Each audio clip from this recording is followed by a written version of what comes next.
Hi, how are you? Are you ready to get started on Handoff report? We can get started now. Alright, so in room 402, I have a stable 65-year-old male. He goes by KJ. He was admitted after noticing a burning pain at the testicular and pubic region for the past 4 days.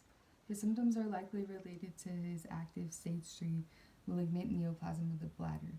He presented to the ER febrile. His temp was at 101.3, and he was also hypotensive with a BP at 68/36. He's been here for 7 days now. He's a full code and he has no known allergies. He's not on any isolation precautions. He is on a one-person assist but doesn't have any diet or fluid restrictions. So his current diagnoses include septic shock secondary to UTI, as well as a stage 3 bladder cancer. At the time of admission, there was a urine analysis run. It came back positive for UTI, so the patient was started on IV meropenem. The lab results at the time of admission indicated white blood cell count at 3.9. His PT was at 17.3. His INR was at 1.4, but there were low levels noted in his platelets, and those were at 83,000. His magnesium was low as well at 1.3, and then his potassium was at 3.1. So he's currently taking potassium chloride as well as magnesium sulfate to try and increase those levels. The patient has a history of heartburn as well as gastric ulcers. And then last year he had a transurethral resection and insertion of bilateral nephrostomy tubes. He's a retired truck driver. He's single and lives alone, but he is able to perform his ADLs independently. He reports a history of cannabis use, but he denies the use of alcohol or tobacco. He's Catholic, and his home medications include famotidine for prophylaxis of heartburn, as well as Granix for the treatment of his low neutrophil levels that are caused by the chemo treatments. The patient, upon assessment, is ANO times 4. He's cooperative and very pleasant. He does have mild fatigue, and you can notice hair loss. This is because of his chemo treatments. On the monitor, he's normal sinus rhythm, no murmurs or gallops noted.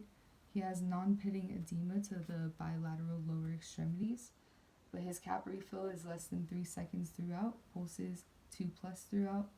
Bowel sounds are normal active in all 4 quadrants, and his abdomen is soft, non-tender, and non-distended. His breathing is unlabored and clear to auscultation bilaterally. No wheezing or crackles noted. He does have the bilateral nephrostomy dressings, so those are scheduled to be changed daily.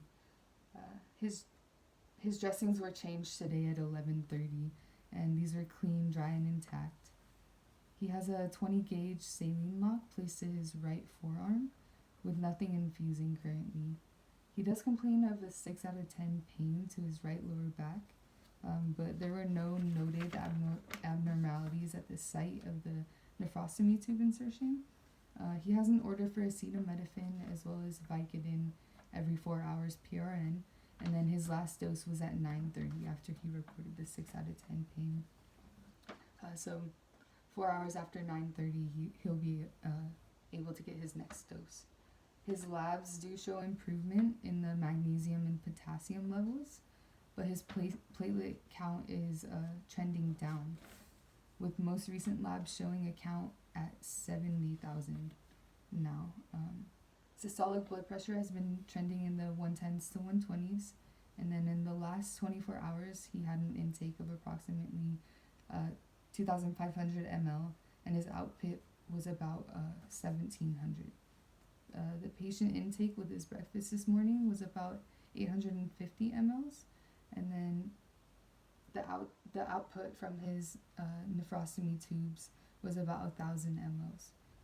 His last reported bowel movement was 3 days ago. So we're gonna continue to monitor this patient's pain level, as well as the sites and dressings of the nephrostomy tube insertions. We're gonna also want to monitor the trends in his platelet counts just to make sure we're getting those back up.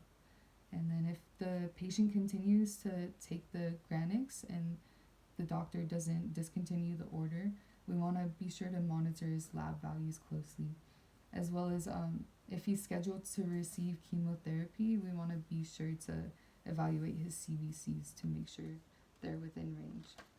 Okay, so that's it for now. Did you have any questions? Alright, so I hope you have a good shift, and I'll see you next week.